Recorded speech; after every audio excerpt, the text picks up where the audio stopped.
Bonjour à tous et bienvenue dans ce tutoriel vidéo consacré à JQuiz de Hot Potatoes.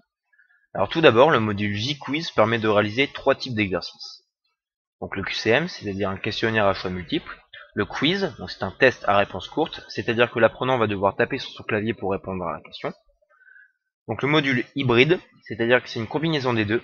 Donc la réponse sera d'abord demandée sous la forme d'un quiz, puis si la réponse n'est pas correcte, la question se transformera en QCM pour la rendre plus facile. Et enfin, nous verrons la multisélection, c'est-à-dire que c'est un QCM où plusieurs réponses doivent être validées afin que la réponse soit comptée comme correcte. Donc nous allons tout d'abord voir l'option QCM.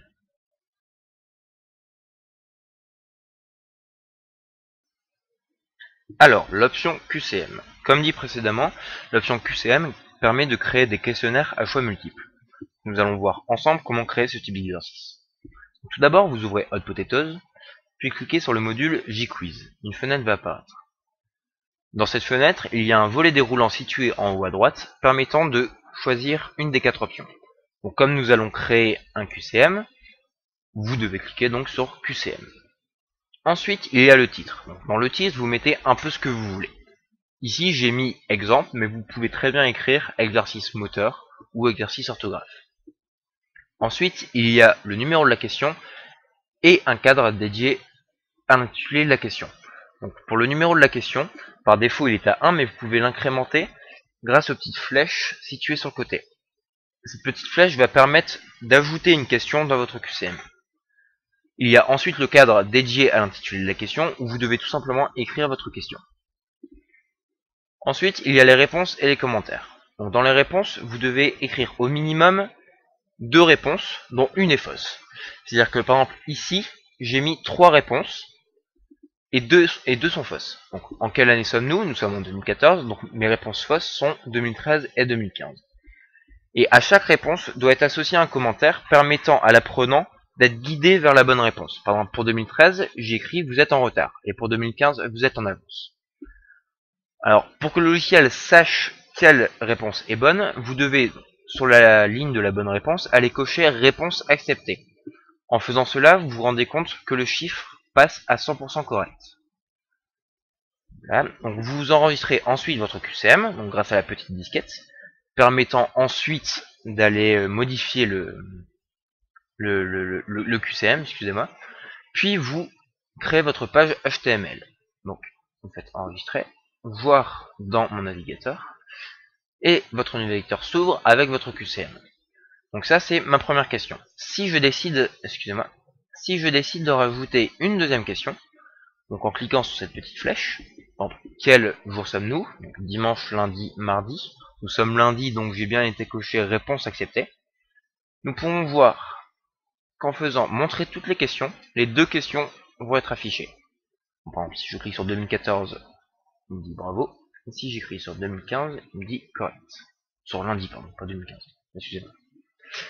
Alors voilà pour l'option QCM, et ensuite nous allons voir l'option quiz.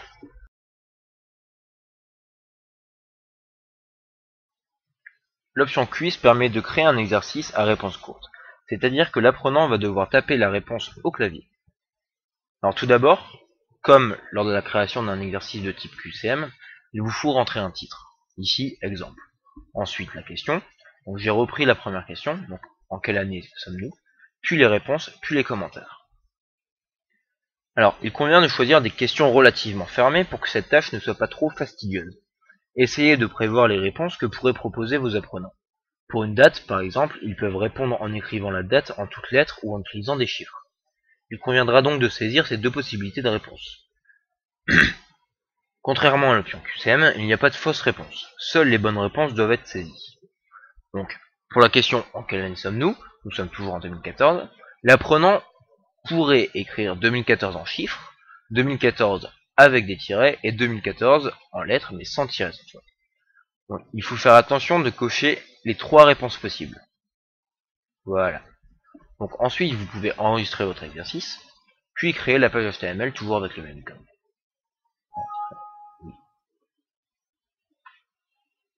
Et voilà. Donc si je tape 2014, je fais check. Il dit que c'est bon et propose aussi les deux autres réponses acceptées. Donc si je rafraîchis, et que 2014 en chiffres, et que je fais check, il me dit que cette réponse est aussi acceptée. Donc voilà pour l'option quiz.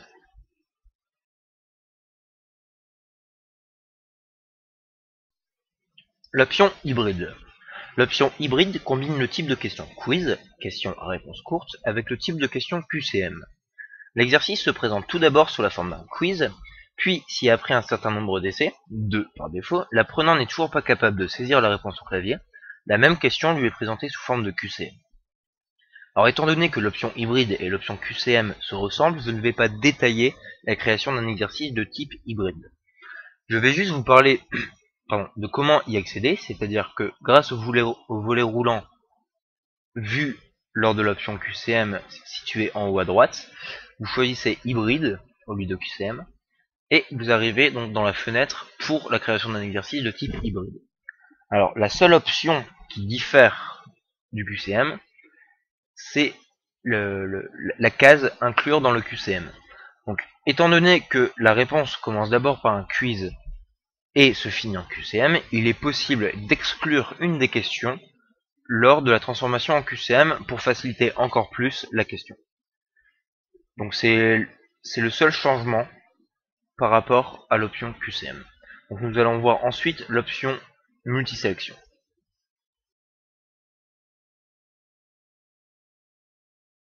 L'option multisélection permet de créer des exercices où plusieurs possibilités de réponse constituent la bonne réponse. Une question à sélection multiple diffère profondément d'un QCM.